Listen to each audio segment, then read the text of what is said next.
Audio Jungle. Audio Jungle.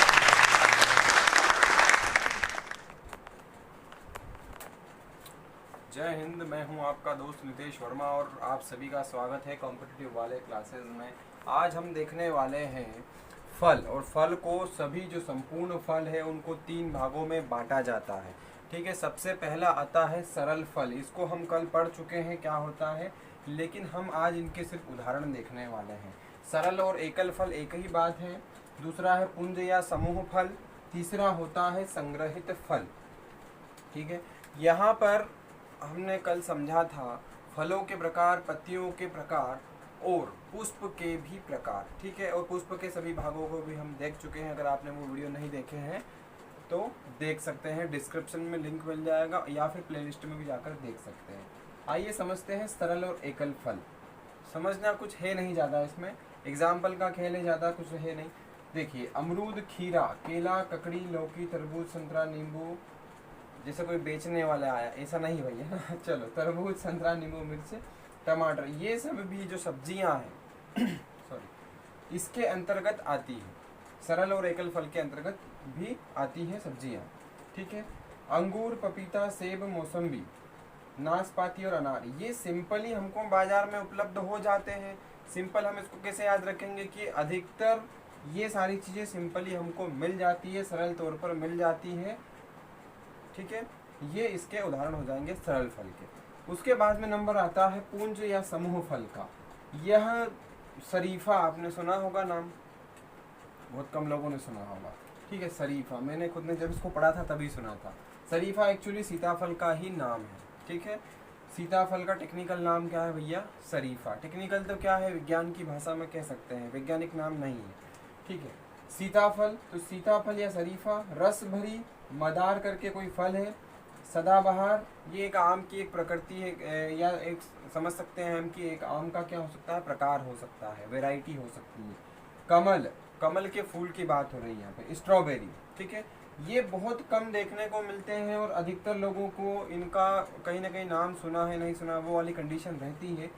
इसलिए हम इसको याद रख सकते हैं इस तौर पे कि ये समूह फल, जो कि बहुत कम सुनने में आता है या बहुत कम दिखाई देने वाले फल हैं। हालांकि सीताफल मालवा क्षेत्र में ज़्यादा पाया जाता है। चलो भैया, ये जो सिस्टम है सरल मतलब आसानी से मिल जाता है, ये थोड़ा कठिन से मिलता है। अब देखते हैं संग्रहित। यहाँ पे ज़्यादा कुछ समझने वाली चीज़ नहीं है। संग्रहित फल को हम अगर समझना चाहें तो सहतूत क्या होंगे, छोटे छोटे होंगे और समूह में होंगे, तभी खाने में मज़ा आएगा। ठीक है भाई।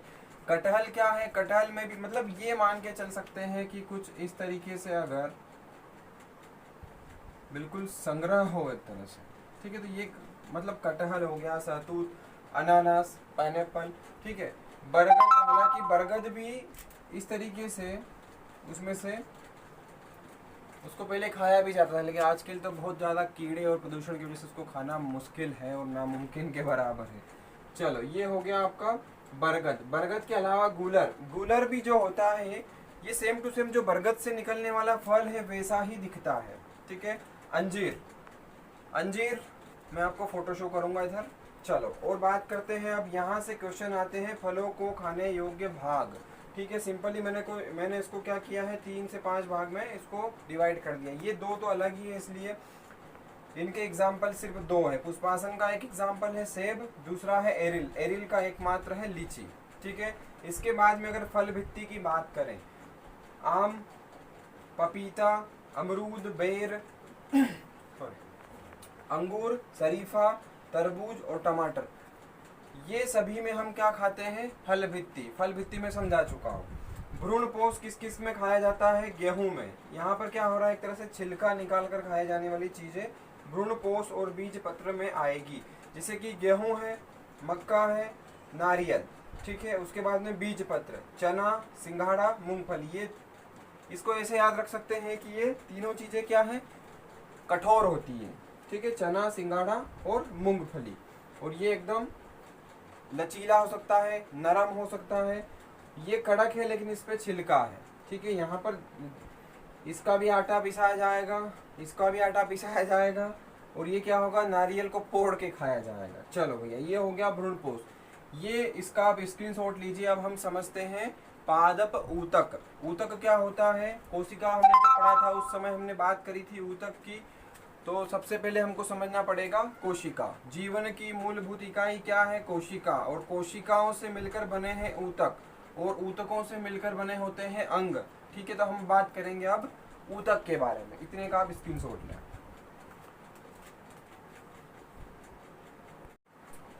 चलो अब हम देखते हैं यहाँ पर पादप ऊतक। अब ऊतक में ज़्यादा कुछ समझना है नहीं, अभी मैंने आपको डेफिनेशन बताया था।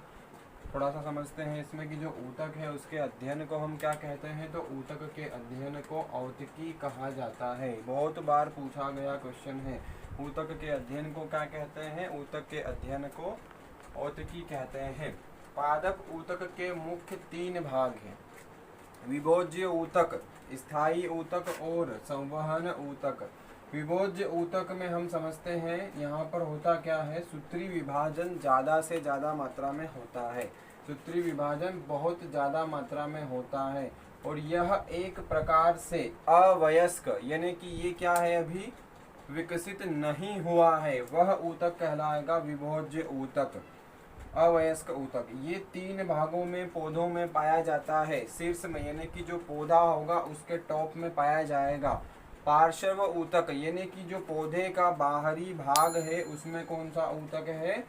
पार्श्व विभोज्य ऊतक। उसके बाद में अंतर्वेशी एक होता है विभोज्य ऊतक, जो कि पौधों में बीच में पाया जाता है या अंदर पाया जाता है।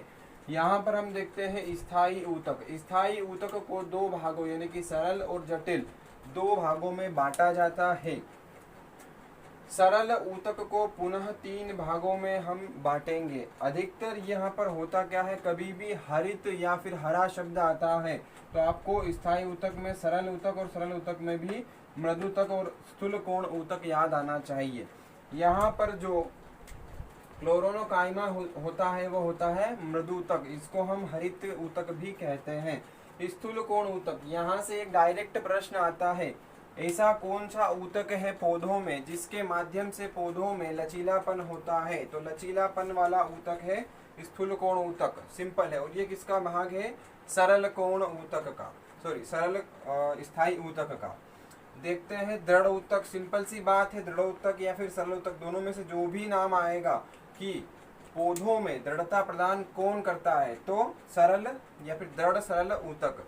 ठीक है, पूरा भी कभी कभी बोल देता है नाम कि दृढ़ स्थायी सरल ऊतक, आगे पीछे कुछ भी इंटरचेंज हो सकता है, ये आपको याद रखना है। जटिल ऊतक जो स्थायी ऊतक का दूसरा भाग है, इसमें 2 तरह के अन्य भाग है, एक जाइलम होगा एक फ्लोएम होगा। जाइलम भाग के माध्यम से पौधों में चालन होगा। चालन यानी कि एक स्थान से दूसरे स्थान तक परिवहन होगा। मुख्यतः जल का परिवहन किया जाता है जाइलम ऊतक के द्वारा, और यह ऊतक यहाँ तक कि जड़ से लगाकर तो पत्तियों तक और जो है कि पौधों के टॉप तक, शीर्ष तक जल पहुंचाने का काम कौन करेगा? जाइलम ऊतक करेगा। और होगा किसमें? ये वाहिनियों के माध्यम से। फ्लोएम ऊतक ये क्या करेगा? जो भी खनिज पदार्थ है, जो भी खाना, जो भी कार्बोहाइड्रेट पौधे ने बनाया है उसको क्या करेगा? फल प्रदान करेगा। मतलब याद रखने के लिए हम कह सकते हैं ज से जाइलम और ज से जल परिवहन, फ से फ्लोएम और फलों का या फिर फल खाना। पौधे को ही खुद अपने आप को फल खिला रहा है, वो एक तरह से क्या हो रहा है, खाना यहाँ से वहाँ ट्रांसफर कर रहा है, परिवहन कर रहा है। ठीक है, संवहन ऊतक ज़्यादा कुछ होता नहीं है, जाइलम और फ्लोएम मिलकर, दोनों मिलकर ही संवहन ऊतक का निर्माण करते हैं। यहाँ पर हम देखते हैं एक पॉइंट निकल के आता है, वार्षिक वलय। वार्षिक वलय होता क्या है? एक वर्ष में एक वलय होता है, और इस वलय के अध्ययन को डेंड्रोलॉजी कहा जाता है। अब वार्षिक वलय होता क्या है, डेंड्रोलॉजी होता क्या है? देखो, वलय के माध्यम से पेड़ पौधों की आयु हम ज्ञात कर सकते हैं। ठीक है, तो यहाँ पर वलय का अध्ययन डेंड्रोलॉजी कहा जाता है। कभी भी प्रश्न आता है एक वलय कितने वर्षों में होगा, या फिर एक वलय कितने वर्षों में पेड़ पौधों में बनेगा, तो 1 वर्ष में बनेगा। मोटे वलय कब बनेंगे? तो बसंत ऋतु में बनेंगे, और शरद ऋतु में पतला वलय बनेगा। सिंपल है, ज़्यादा कोई बकवास वाली बात है नहीं, क्योंकि बकवास हमको आती भी नहीं, सिर्फ पढ़ाई की बात होती है। अब थोड़ी सी बकवास करने का आज मन हो रहा है, यहाँ हम समझते हैं, देखो भैया हम पढ़ रहे हैं रेलवे एनटीपीसी से रिलेटेड, ग्रुप डी से रिलेटेड, यहाँ तक कि मध्य प्रदेश पुलिस कांस्टेबल के हिसाब से, मध्य प्रदेश सब इंस्पेक्टर के हिसाब से, और जो भी सभी लगभग सभी कॉम्पिटिटिव एग्जाम जो 10th 12th और ग्रेजुएशन बेस पर होती है उसके हिसाब से इतना साइंस काफ़ी होता है। ठीक है, अगर कोई साइंस बैकग्राउंड का है उनके लिए ये चीज़ें काफ़ी इजी हो सकती हैं। ठीक है, इसके अलावा हम पढ़ने वाले हैं थोड़े समय बाद जीएस, तो आप कंटिन्यू रहें। और सभी लोगों से निवेदन है कि इस चैनल को सब्सक्राइब करें और अपने दोस्तों के साथ में शेयर करें, और वीडियो पसंद आता है तो लाइक करें, कमेंट करें। Thank you so much. जय हिंद, जय Bharat. Audio Jungle. Audio Jungle.